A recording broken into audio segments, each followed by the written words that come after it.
অনেক দিন আগের কথা। চন্দ্রকোণ নামে এক রাজ্য ছিল। সেই রাজ্যের রাজা ছিলেন মহারাজ চন্দ্রপ্রতাপ। তিনি ছিলেন একজন খুবই দয়ালু রাজা। তার রাজত্বে তার রাজ্যের সমস্ত রাজ্যবাসী খুব সুখে শান্তিতে দিন কাটাতো। তার ছিল এক রানী। রানীর নাম প্রভাবতী।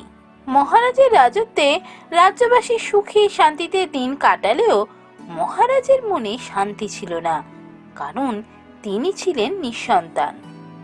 আর মহারাজকে দুঃখী দেখে রাজ্যবাসীও মহারাজের সাথে দুঃখী হতো। জানিস রমা, কালকে মহারাজ রথে করে যাচ্ছিলেন, মহারাজকে দেখলাম। হ্যাঁ হ্যাঁ, কাল বিকালবেলা মহারাজ ঘুরতে বেরিয়েছিলেন তো, আমিও দেখেছি। মহারাজের মুখটা কেমন শুকনো মতো, তাই না? মহারাজের মুখে যেন হাসি নেই। তা তো হবেই, জানো না খুড়িমা, মহারাজের তো কোনো ছেলে মেয়ে হয়নি, তাই মহারাজ খুব দুঃখে থাকেন। তা বটে, সত্যি আমাদের মহারাজ এত ভালো মানুষ, তাও যে ভগবান কিসের শাস্তি ওনাকে দিচ্ছেন জানি না। মহারানী প্রভাবতী ছিলেন মহারাজের মতোই খুবই দয়ালু মনের মানুষ, কিন্তু সন্তান না থাকায় তার মনেও দুঃখ কিছু কম ছিল না। কি ব্যাপার মহারাজ, আজ আপনাকে খুব চিন্তিত লাগছে? হ্যাঁ রানী, আমি ভাবছি ভগবান আমাদের কোন পাপে শাস্তি দিচ্ছেন। আমাদের কোনো সন্তান হলো না, ভবিষ্যতে এ রাজ্যের রাজা কে হবে? এ রাজ্যের দায়িত্ব কাকে দিয়ে যাব? ঠিকই বলেছেন মহারাজ, আমিও খুবই চিন্তায় থাকি। কি জানি ভগবান যে আমাদের কিসের শাস্তি দিচ্ছেন।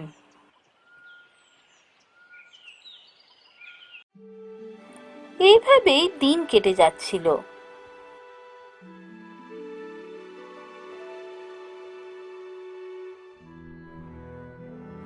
একদিন হঠাৎ মহারাজের দরবারে এসে হাজির হলেন এক সাধু বাবা।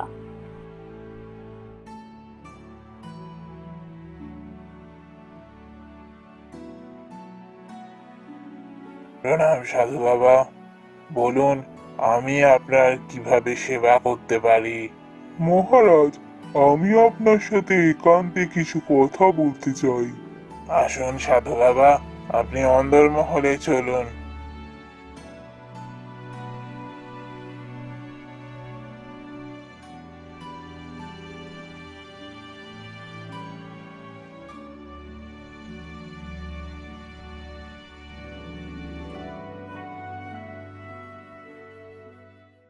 আসন গ্রহণ করুন বাবা। বলুন সাধু বাবা, আপনি কি কথা বলতে চান? মহারাজ, আপনি খুবই দয়ালু একজন রাজা, অথচ আপনার কোনো সন্তান না হওয়াতে আপনি খুবই দুঃখী, তা আমি জানি। আপনার দুঃখের দিন শেষ করতেই আমি এখানে এসেছি। আমার দুঃখের দিন শেষ হবে তা কি করে বাবা? এই নিন মহারাজ, আমি এই ফলটা আপনাকে দিয়ে গেলাম। এই ফলটা মহারানীকে খেতে বলবেন। এই ফল খেলেই আপনার সন্তান হবে। তবে একটা কথা মনে রাখবেন, এই ফল ভোরবেলা সূর্য ওঠার আগে খেতে হবে। সাধু বাবা, আপনি সর্বজ্ঞ, আপনার সমস্ত কথা আমি মনে রাখবো।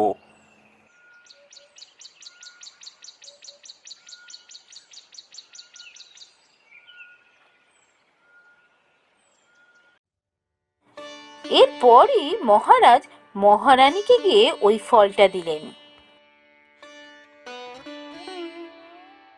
রানী, এই ফলটা তুমি খেও। এক সাধু বাবা এই ফল দিয়েছেন, এই ফল খেলে আমাদের সন্তান হবে।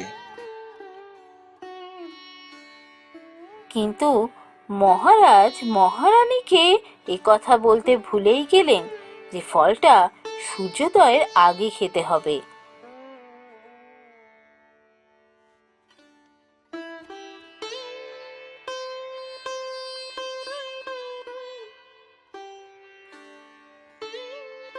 পরের দিন সকালবেলা স্নান করে শুদ্ধ হয়ে মহারানী সেই ফল খেলেন।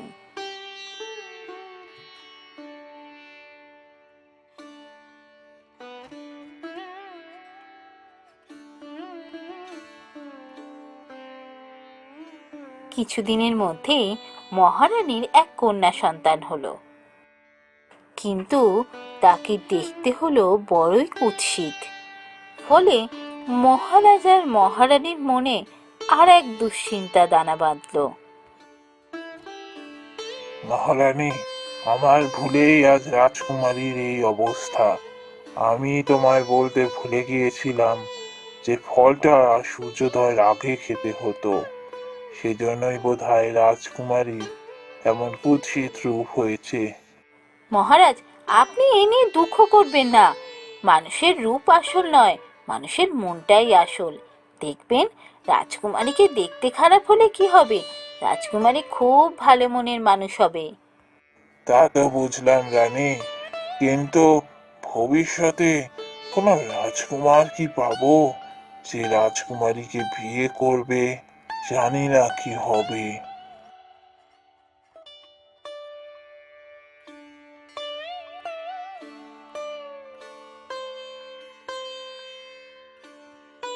এরপর দিন কেটে যেতে লাগলো।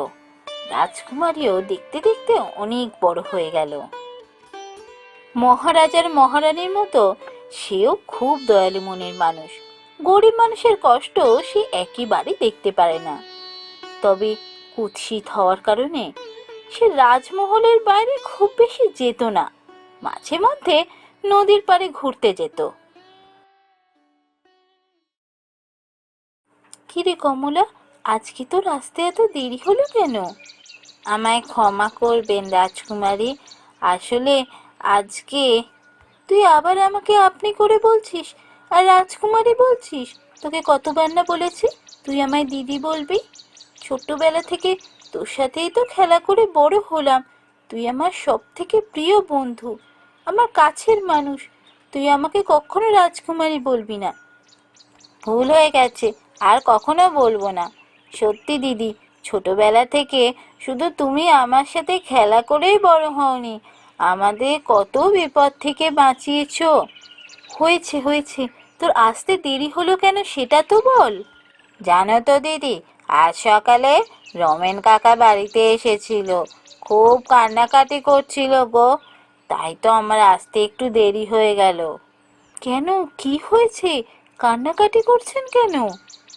রমেন কাকার মেয়ের বিয়ে ঠিক হয়েছে তো, কিন্তু রমেন কাকা তো খুব গরিব, মেয়ের বিয়ে কি করে দেবেন বুঝতে পারছেন না, তাই আজ এসে খুব কান্নাকাটি করছিলেন। সে কি? দাঁড়া একটু, আমি এক্ষুনি আসছি।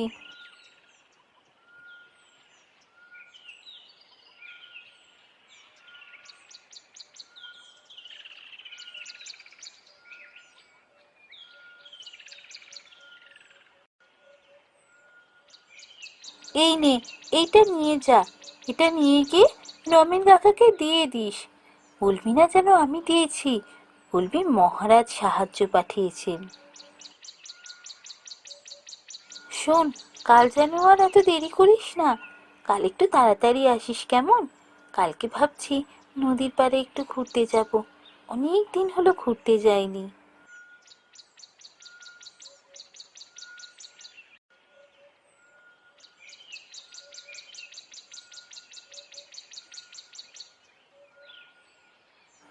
পরের দিন রাজকুমারী তার প্রিয় বন্ধুর সাথে নদীর পাড়ে ঘুরতে গেল। এমন সময়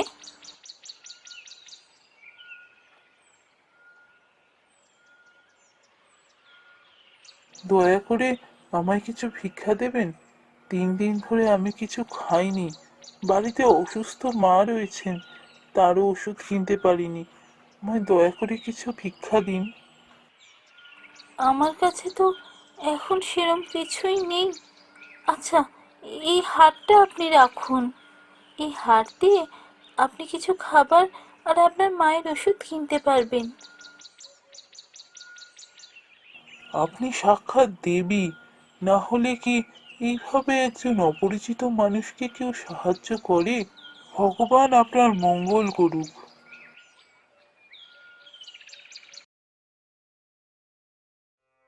এর কিছুদিন পর রাজকুমারী যখন বাগানে ঘুরছেন, হঠাৎ আমাকে কেউ বাঁচাও, আমি এখানে আটকে গেছি, আমায় সাহায্য করো, আমায় বাঁচাও। কি কথা বললো মনে হলো। রাজবাড়িতে এভাবে সাহায্য চাইছে কে? কই কোথাও দেখতে পাচ্ছি না তো কাউকে। এই তো, আমি এখানে মাকড়সার জালে আটকে গেছি। আরে এই তো, একটা পিঁপড়ে মাকড়সার জালে আটকে গেছে।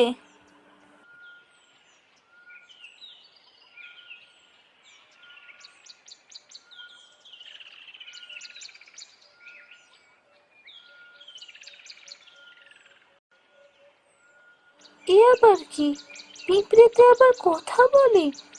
পিঁপড়েকে তো কখনো মানুষের মতো কথা বলতে দেখিনি। যাকে, পিঁপড়েটা খুব ভয় পেয়েছে, ওকে বরং আমি আমার সাথে ঘরে নিয়ে যাই।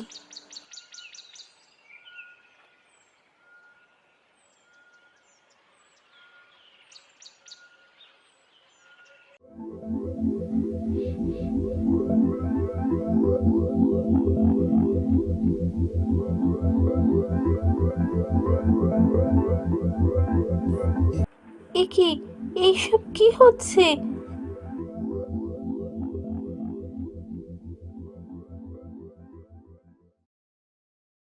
আমি পুরী রাজ্যের রাজকুমারী, বিভিন্ন রূপ ধরে মানুষের রাজ্যে এসে ঘুরে বেড়াই। আজকে পিঁপড়ে রূপ ধরে ঘুরছিলাম, আর ওই মাকড়সার জালে আটকে গিয়েছিলাম। তুমি আমায় না বাঁচালে আমি ওই মাকড়সার জালেই মরে যেতাম। তোমার জন্য আজ আমি বেঁচে ফিরে আসতে পারলাম। তোমায় অনেক ধন্যবাদ। আমি জানতে পেরেছি তুমি খুব দুঃখী।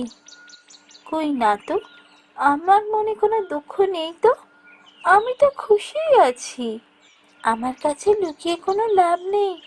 আমি কোনো মানুষকে স্পর্শ করলেই তার মনও বুঝতে পারি, আর মনের কথাও বুঝতে পারি। আমি এটা বুঝেছি তুমি খুব ভালো মনের মানুষ, কিন্তু তোমায় দেখতে খারাপ বলে তোমার মনে খুব দুঃখ আছে। তা অবশ্য ঠিক, কিন্তু কি করব বলো, এটা মেনে নেওয়া ছাড়া আর কি কোনো উপায় আছে? ভগবান আমায় এইভাবেই সৃষ্টি করেছেন। জানো বন্ধু, পুরী রাজ্যের পুরীদের অনেক জাদু ক্ষমতা থাকে। তুমি আজ আমার প্রাণ বাঁচিয়েছো, আমি তোমায় একটা উপহার দিয়ে যেতে চাই।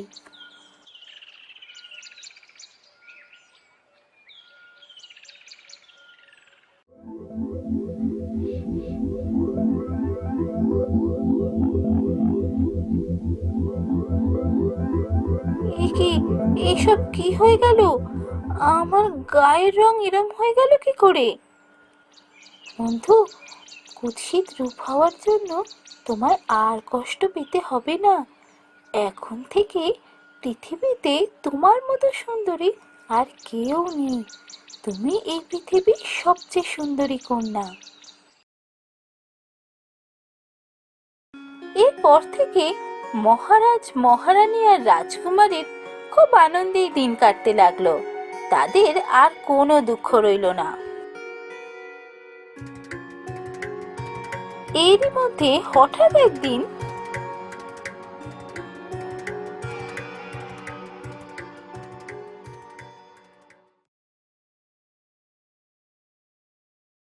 কে আপনি?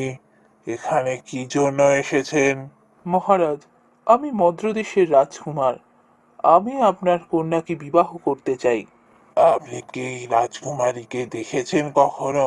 আপনি রাজকুমারীকে চেনেন? হ্যাঁ মহারাজ, আমি রাজকুমারীকে চিনি।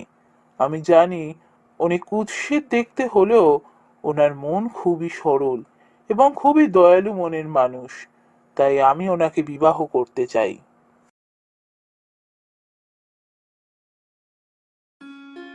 এরপর রাজকুমারীর সাথে রাজকুমারীর বিবাহ হয়ে গেল এবং তারা সুখে শান্তিতে দিন কাটাতে লাগলো। এক জঙ্গলে গোরা নামে একটা পাখি তার বাবা আর ভাইয়ের সাথে থাকতো। গোরা পাখির বাবার ছিল ডিমের ব্যবসা। সেই ব্যবসা গোরা পাখি আর তার ভাই মিলেই দেখাশোনা করত। গোরা পাখি আর তার ভাইয়ের মধ্যে একদমই মিল ছিল না। আসলে গোরা পাখির ভাই ছিল খুব হিংসুটে। সে তার বড় ভাইকে একদম সহ্য করতে পারত না। এইভাবেই দিন কেটে যাচ্ছিল।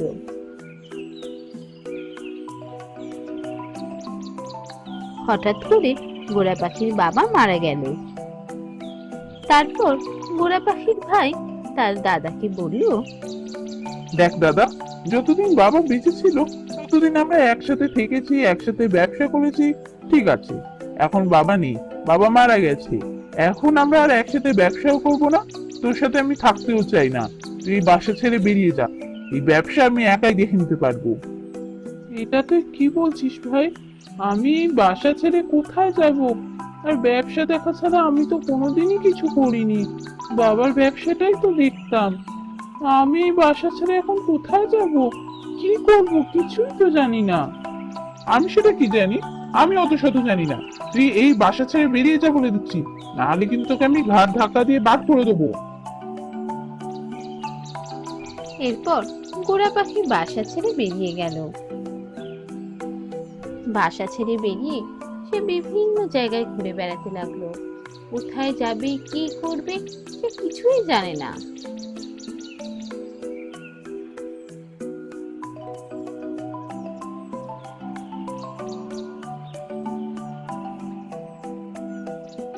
বেশ কিছুক্ষণ ওড়ার পর সে একটা নদীর ধারে গিয়ে বসলো।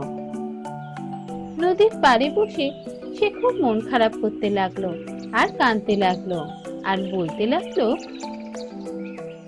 বাবা, তুমি আমার ছেড়ে কেন চলে গেলে? দেখলে ভাই আমাকে বাসা থেকেই তাড়িয়ে দিল, ব্যবসা থেকেও তাড়িয়ে দিল। এবার আমি কি করব? কোথায় যাব? কিছুই তো বুঝতে পারছি না। ব্যবসা দেখা ছাড়া ছোট থেকে আর কি বা করেছি বলো? আমি যে কোথায় যাব, আমার আর কিছু ভালো লাগছে না।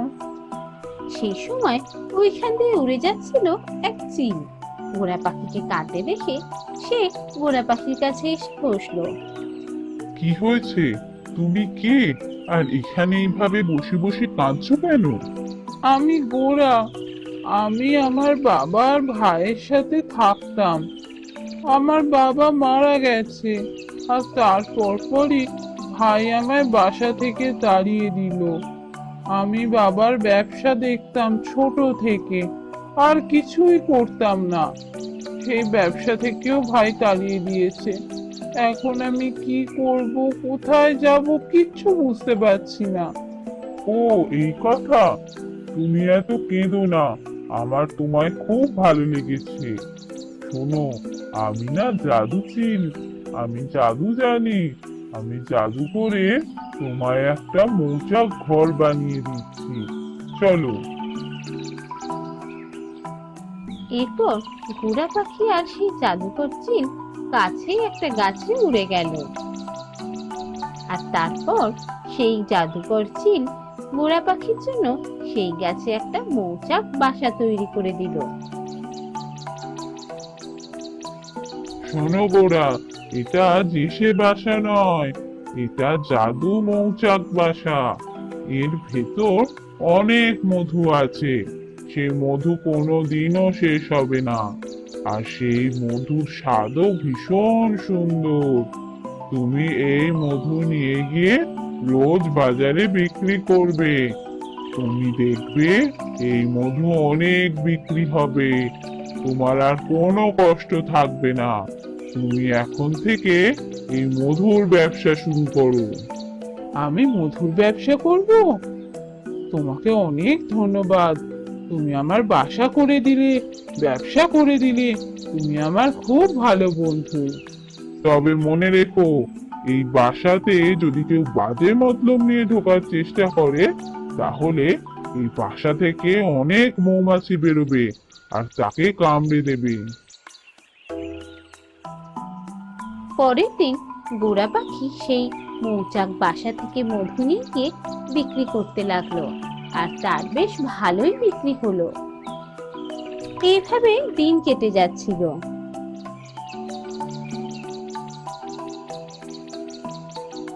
একদিন গোরা পাখি যখন মধু বিক্রি করতে গেল, সেই সময় ওইখান দিয়ে উড়ে যাচ্ছিল গোরা পাখির ভাই। দাদাকে দেখতে পেয়ে সে মনে মনে ভাবলো, আরে দাদা ওখানে কি করছে? কি সব বিক্রি করছে মনে হচ্ছে। যাই তো, গিয়ে দেখি। এই বলে ঘোড়া পাখির ভাই কাছে একটা গাছে গিয়ে বসলো। গাছে বসে সে দেখতে পেল গোরা পাখি মধু বিক্রি করছে, আর তার মধু বেশ ভালোই বিক্রি হচ্ছে। আরে দাদা দেখছি মধুর ব্যবসা খুলেছে। মধু তো বেশ ভালোই বিক্রি হচ্ছে। না না, দেখতে হবে তো ব্যাপারটা কি হলো। মধু পাচ্ছে কোত্থেকে? এই বলে সে গোরা পাখির পিছু নিল। তারপর গিয়ে দেখতে পেল গোরা পাখি একটা মৌচাকের মধ্যে ঢুকে গেল। কি ব্যাপার হলো? দাদা মৌচাকের ভেতর ঢুকে গেল। মৌচাকের ভেতর কি কোনো পাখি থাকতে পারে নাকি? নিশ্চয়ই কোনো ব্যাপার আছে। ওই মৌচাকের ভেতরে নিশ্চয়ই মধু আছে। ওই মধু নিয়ে দাদা বিক্রি করছে। কিন্তু মৌচাকের ভেতর ঢুকলো কি করে? ওটা নিশ্চয়ই মৌচাক নয়, অন্য কিছু। আমি কালকে গিয়ে দেখবো।